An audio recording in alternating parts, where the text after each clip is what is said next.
Si Hesukristo ay siya ring kahapon, ngayon at magpakailanman. Ang Panginoong Hesus ay hindi nagbabago. Kung tatanungin natin siya ngayon, kung pwede tayong maghiganti sa gumagawa ng masama sa atin, ito pa rin ang kanyang isasagot.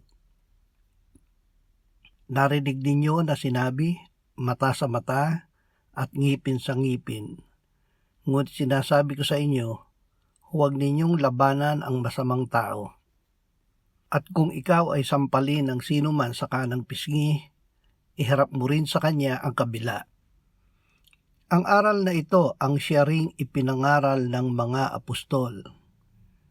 Mga minamahal, huwag ninyong ipaghiganti ang inyong sarili, kundi ipaubaya iyon sa galit ng Diyos, sapagkat nasusulat, akin ang paghihiganti, ako ang gaganti, sabi ng Panginoon.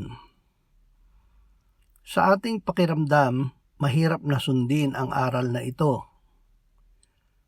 Ang pagsunod sa aral ay hindi sa pamamagitan ng ating pakiramdam. Ito ay sa pamamagitan ng pananampalataya. Huwag tayong madesperado kung ang pakiramdam natin ay mahirap sundin ang aral. Ang nakakaramdam ng hirap ay ang dati nating pagkatao na hinalinhan na ng bago nating pagkatao na ngayon ay nakaugnay kay Kristo.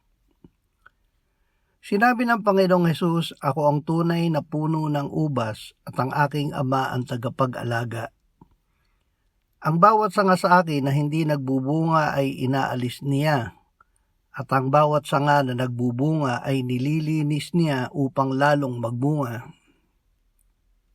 Tayo na sumasampalataya sa Panginoong Hesus ay nakaugnay at nananatili sa Kanya bilang Kanyang mga sanga. Nabubuhay tayo dahil ang buhay niya ay dumadaloy sa atin sa pamamagitan ng Espiritu Santo.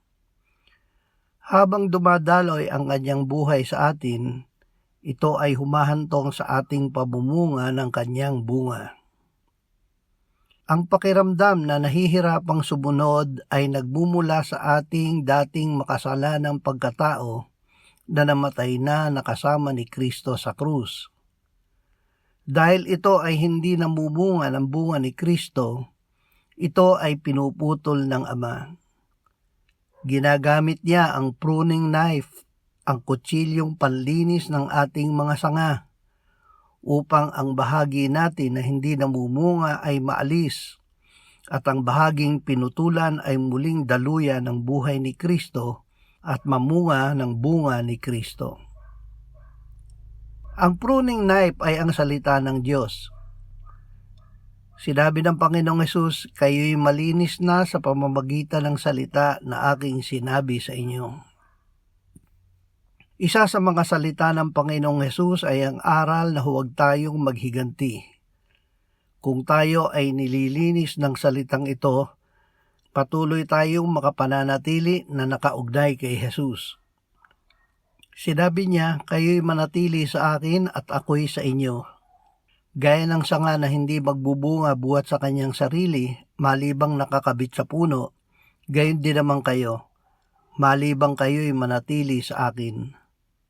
Ako ang puno ng ubas, kayo ang mga sanga.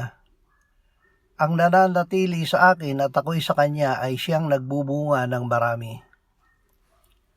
Sa pakiramdam ay masakit ang paggamit ng Diyos ng pruning knife para alisin ang mga bahagi natin na hindi namumunga.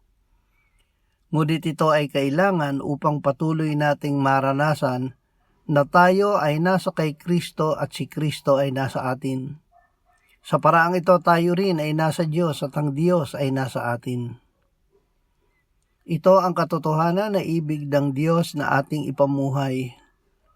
Ako'y ipinakong kasama ni Kristo at hindi na ako ang nabubuhay, kundi si Kristo ang nabubuhay sa akin. At ang buhay na ikinabubuhay ko ngayon sa laman ay ikinabubuhay ko sa pamamagitan ng pananampalataya sa Anak ng Diyos na sa akin ay nagmahal at nagbigay ng kanyang sarili dahil sa akin.